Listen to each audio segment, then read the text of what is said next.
There is a peninsula at the southwestern corner of Europe, separated from the rest of the continent by the Great Wall of the Pyrenees Mountains in the north, surrounded on three sides by the Atlantic Ocean and the Mediterranean Sea, a land of extraordinary contrasts, of burning southern plains and green northern mountains, of ancient olive groves and wild coastlines, of cities that have been rebuilt and renamed and rebuilt again over 3,000 years of almost continuous conquest.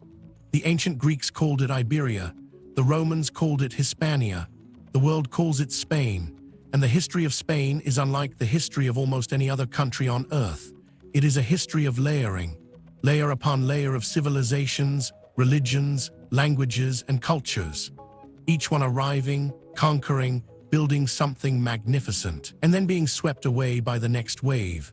The Phoenicians came, then the Greeks, then the Carthaginians, then the Romans, then the Germanic tribes, then the Moors, then the Christians, then the empire builders who crossed the Atlantic and conquered half the world, and through all of it the land endured, absorbing each civilization that arrived, taking something from each of them, transforming them even as they transformed it. The result is a country that is at once deeply ancient and startlingly modern, that carries the weight of millennia in its stones, and its language, and its food, and its music.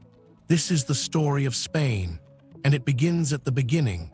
Human beings have lived on the Iberian Peninsula for hundreds of thousands of years. The cave paintings of Altamira in northern Spain, dated to between 14,000 and 20,000 years ago, are among the most spectacular examples of prehistoric art anywhere on Earth. Paintings of bison, deer, and wild boar, executed with a skill and beauty that took the modern world completely by surprise. By the time recorded history begins, the Iberian Peninsula was home to several distinct peoples. The Iberians lived along the eastern and southeastern coasts. They were sophisticated, with their own writing system, art, and trade networks. The Celts lived in the north and west. They built hilltop fortresses and were known for their fierce independence. And the Basques, in the western Pyrenees, spoke a language so old and so unlike any other language in Europe that scholars still cannot confidently link it to any known language family. The Basques may be the descendants of the very first inhabitants of Western Europe. Their language, Euskara, is perhaps the oldest surviving language on the continent. These were the first peoples of the peninsula, and then, from the east, came the merchants. Around 900 BCE, Phoenician traders from what is now Lebanon sailed west through the Mediterranean and established trading posts along the southern coast of Iberia. They founded a city they called Gadir. We know it today as Cadiz, one of the oldest continuously inhabited cities in Western Europe, still standing, still full of people, still looking out over the Atlantic as it has done for nearly 3,000 years. The Greeks followed, the Carthaginians came next, and then came a power that would change everything: Rome. In the 3rd century BCE, two of the ancient world's greatest powers collided on the soil of Iberia: Rome and Carthage. The Punic Wars, 3 devastating conflicts between Rome and Carthage, played out partly on Iberian soil. The most famous Carthaginian general of all time, Hannibal Barca, launched his audacious invasion of Italy from Iberia. He crossed the Alps with war elephants in one of the most extraordinary military operations in ancient history. He nearly destroyed Rome, but ultimately Rome won. After Rome defeated Carthage in the Second Punic War, they began a 600-year Roman occupation of Iberia. 600 years. Let that number sit for a moment. Rome ruled Hispania for 600 years, longer than the existence of the United States, longer than most empires in history. And in those 600 years, Rome transformed the peninsula completely. They built roads, thousands of kilometers of roads, many of which still follow the same routes as modern Spanish highways. They built cities: Emerita Augusta, modern Merida, with its extraordinary Roman theater and amphitheater; Caesar Augusta, modern Zaragoza; Hispalis, modern Seville; Barcino, modern Barcelona. They built aqueducts. The aqueduct of Segovia, still standing, still breathtaking, carried water into the city for centuries and stands today as one of the best preserved Roman structures anywhere in the world. They built a language. Latin, the language of Rome, spread across the peninsula and eventually evolved into the languages spoken there today. Spanish, Portuguese, Catalan, Galician, all of them children of Latin, all of them born on this peninsula during the centuries of Roman rule. The Pax Romana prevailed throughout the peninsula, and Latin became the Iberian language, and Rome gave Hispania 2 emperors. Trajan, born near modern Seville, became one of the greatest emperors in Roman history. Under his rule, the empire reached its greatest territorial extent. Hadrian, also born near Seville, built his famous wall across northern Britain and was one of the most cultured and philosophical rulers the ancient world produced. 2 of Rome's greatest emperors, born on Spanish soil. But nothing lasts forever. In the 5th century CE, the Roman Empire began to crack. Barbarian tribes pressed against the empire's frontiers. When the Roman Empire crumbled in the 5th century, Iberia was first overrun by the Vandals and then by the Visigoths from Eastern Europe. The Visigoths established a kingdom in Iberia that would last for 2.5 centuries. But the Visigoth kingdom was fragile. Internal power struggles were constant. The throne changed hands repeatedly through assassination and coup. And in 711 CE, from across a narrow strip of water to the south, a new force arrived, and everything changed. The year is 711 CE. On the southern coast of Iberia, at the point where the Mediterranean Sea meets the Atlantic Ocean, a narrow strip of water separates Europe from Africa. We call it the Strait of Gibraltar. Gibraltar itself is named for the man who crossed it. Led by the great Berber general Tariq ibn Ziyad, Moorish warriors crossed the Straits of Gibraltar from Morocco and set about conquering Iberia. Tariq ibn Ziyad commanded an army of Berbers and Arabs, Muslim warriors from North Africa, fired by the expansion of the new religion of Islam that had swept out of the Arabian Peninsula and across the Middle East and North Africa in the previous century. They crossed the strait in the spring of 711.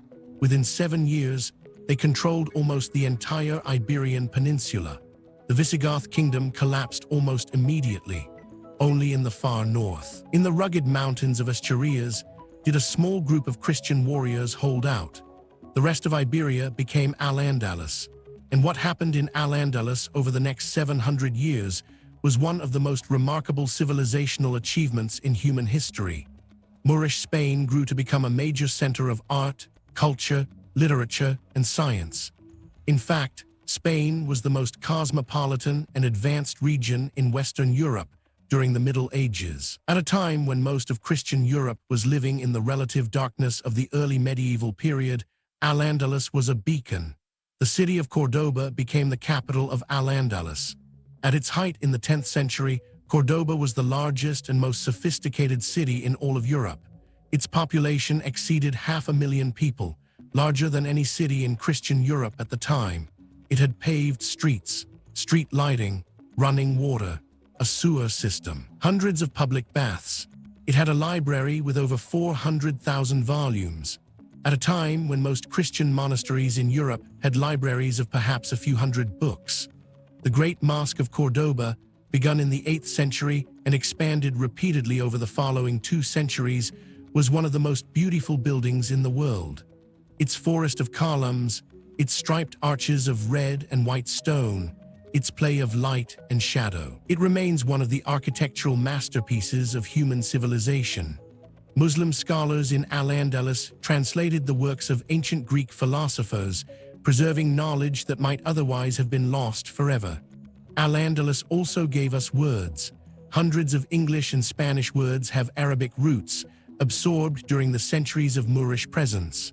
Algebra, algorithm, alcohol, carton, sugar, zero. All of them words that entered Western languages through the Arabic of Al-Andalus. And yet, even in this period of brilliant achievement, the seeds of Al-Andalus's eventual end were being planted in the mountains of the north. In 722 CE, just 11 years after the Moorish invasion, a Christian warrior named Peleo led a small force against a Moorish army in the mountains of northern Spain. The Battle of Covadonga. Peleo won. It was not a strategically significant victory. The Moors still controlled almost all of Iberia, but it was a beginning. By the time of the High Middle Ages, Christians from the north gradually expanded their control over Iberia, a period known as the Reconquista. The Reconquista lasted 770 years, from 711 to 1492, 770 years of warfare, of kingdoms rising and falling, of alliances between Christians and Muslims, of betrayals, of crusades, of gradual, grinding expansion southward. It was not a simple story of Christians versus Muslims. Reality was far more complicated. Christian kings sometimes allied with Muslim rulers against other Christian kings. The lines were blurred constantly by politics, by marriage, by commerce. The great kingdoms of medieval Spain emerged from this crucible. As they expanded southward, a number of Christian kingdoms were formed, including the Kingdom of Navarre, the Kingdom of Leon, the Kingdom of Castile, and the Kingdom of Aragon.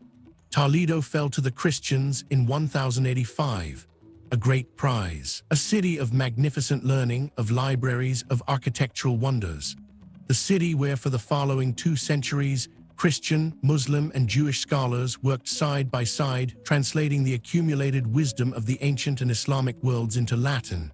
Seville fell in 1248. City by city, castle by castle, the Moors were pushed south, until only one remained, Granada. The Kingdom of Granada, in the far south, sheltered by the Sierra Nevada mountains, survived for another 2.5 centuries after the fall of Seville. And in Granada, the Moors built their final and perhaps their greatest masterpiece, the Alhambra, a palace complex of such extraordinary beauty that visitors today, 7 centuries after it was built, still stand in its courtyards in silence, overwhelmed. Its courtyards with their reflecting pools, its carved stucco walls dense with intricate geometric patterns and Arabic calligraphy, its ceilings like frozen explosions of geometric complexity.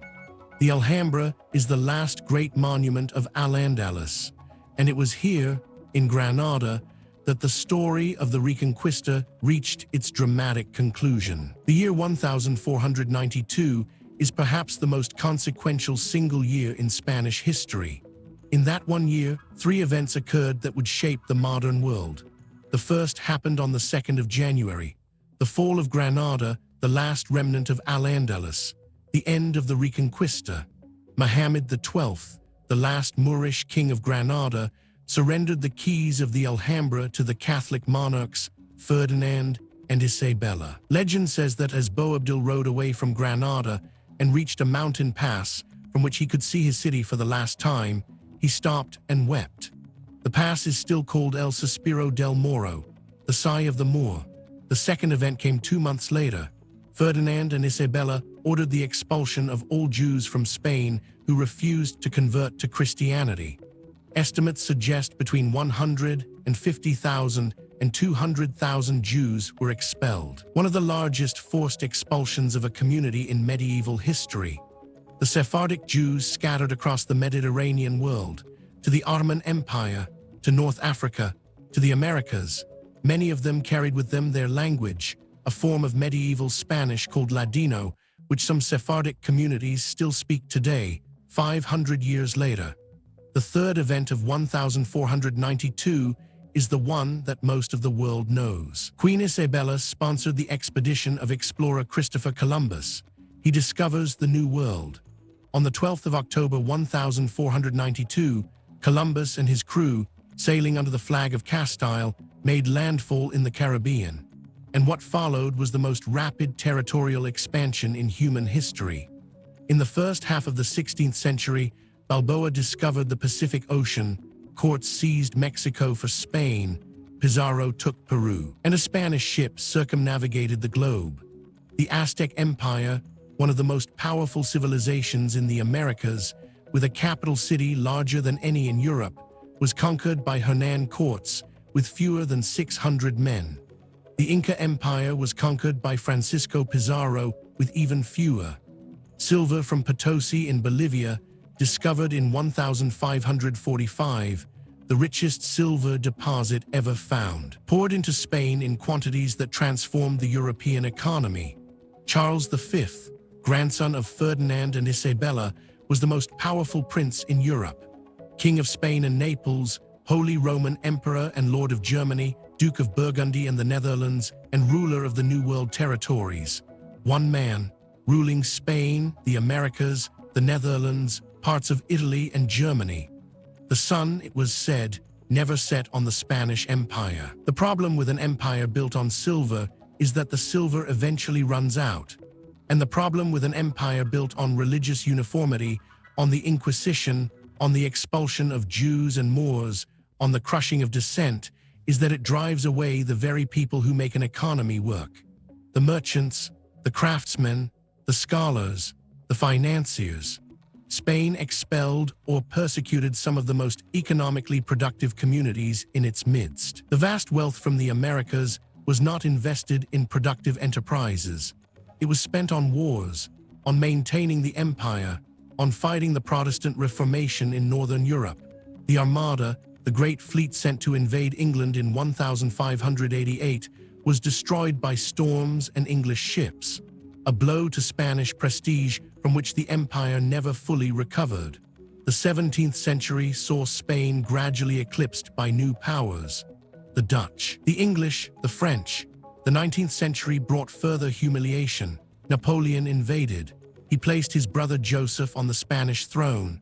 The Spanish people rose in a brutal guerrilla war, the Peninsular War, immortalized in the paintings of Francisco Goya, whose images of atrocity and resistance remain among the most powerful works of art about war ever created. Spain drove the French out, but the price was enormous.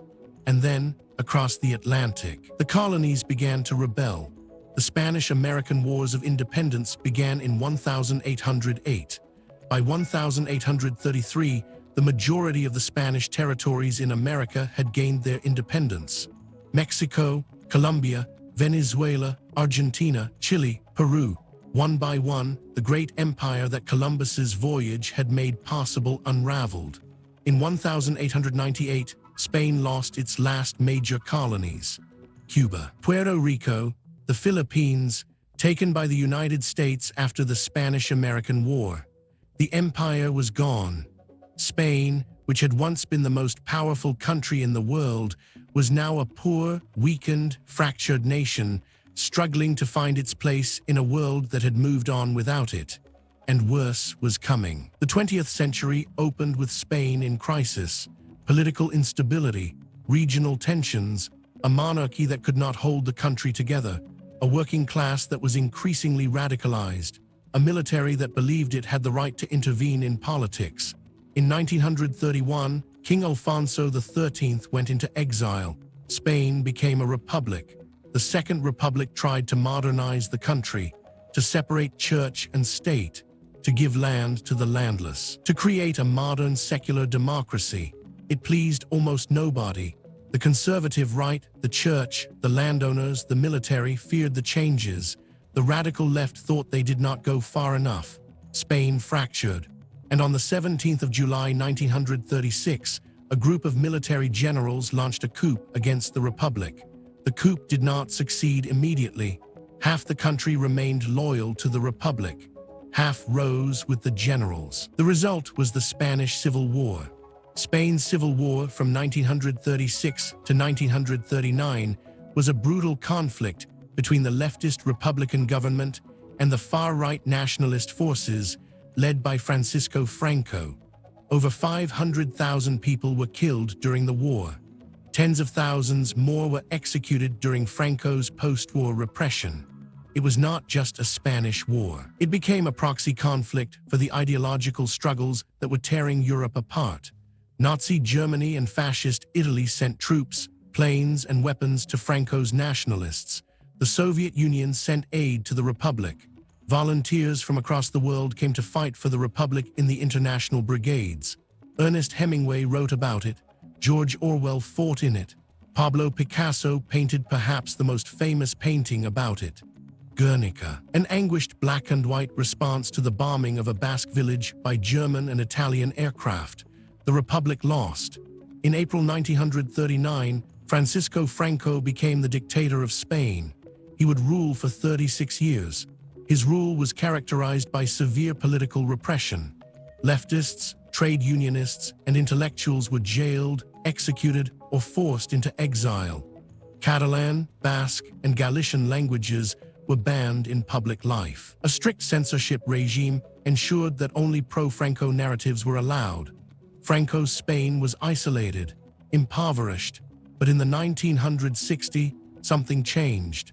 The regime allowed a degree of economic liberalization.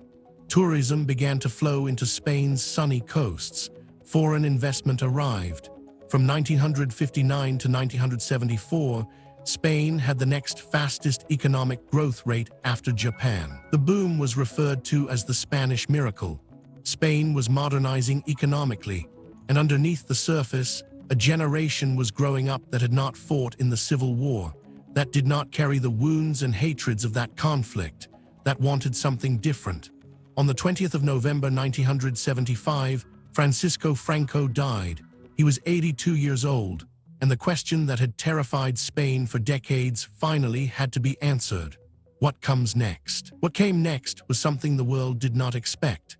Spain transitioned from dictatorship to parliamentary democracy without civil war, revolutionary overthrow, or defeat by a foreign power, and using the very institutional mechanisms that supported Franco's regime. Franco had designated King Juan Carlos as his successor. The assumption was that Juan Carlos would maintain Francoism. Juan Carlos had other ideas. In his coronation speech, King Juan Carlos said that he was the king of all the people and that he was an instrument of national reconciliation, thus unifying the two sides of Spain. He appointed Adolfo Suárez as prime minister, and Suárez did something extraordinary. He used the legal machinery of the old regime to dismantle itself. He legalized opposition parties. He allowed free elections. He negotiated with former enemies. In 1977, Spain held its first free elections in 40 years. In 1978, Spain approved a new democratic constitution. In 1982, Spain joined NATO. In 1986, Spain joined the European Community. In 40 years, Spain had gone from an impoverished dictatorship to a modern European democracy. It was not easy. There were moments of crisis. In February 1981, a group of military officers attempted a coup. Lieutenant Colonel Antonio Tejero marched into the Spanish parliament with armed guards and held the entire legislature at gunpoint. King Juan Carlos went on national television in military uniform and called on the armed forces to remain loyal to democracy. They did. The coup failed, and democracy held. Today, Spain is a country of 47 million people, a constitutional monarchy with a vibrant democracy, a founding member of the European Union, the 13th largest economy in the world, a country that draws over 80 million tourists every year. By the early 1980s, the autocratic, semi-rural regime had been replaced with a modern, pluralist state. Today, Spain has the world's 13th largest economy, and its GDP per capita is roughly equivalent to those of France and Germany. Let us take one last walk through everything we have covered. The cave painters of Altamira 20,000 years ago, the Phoenicians who built Cadiz, the Romans who built roads and aqueducts and gave the peninsula its language, the Moors who crossed from Africa in 711 and built one of the most brilliant civilizations medieval Europe had ever seen, the scholars of Cordoba, the architects of the Alhambra, the Christian warriors who fought 700 years to reclaim their land, Ferdinand and Isabella, the fall of Granada, and Columbus setting sail in 1492 toward a world that nobody in Europe knew existed, the conquistadors who crossed the Atlantic and built the first global empire, Napoleon's invasion, the guerrilla war, the loss of the colonies, the poverty and division of the early 20th century, the civil war that tore the country apart, Franco's dictatorship, the long silence, and then the miracle of the transition to democracy. the young king who chose freedom, the Constitution, the elections, the Europe. Spain is a country that has been remade again and again, that has survived invasion and empire and civil war and dictatorship, and has come through, scarred, complicated, beautiful, and alive. Its language is spoken by 500 million people around the world. Its culture, its art, its music, its food, its literature has shaped the world in ways that are impossible to fully measure. And its history, this extraordinary, bloody, brilliant, tragic history, is one of the great stories of human civilization. This is Spain. Thank you for watching Shadow Files. If this story moved you, subscribe for more new stories every week.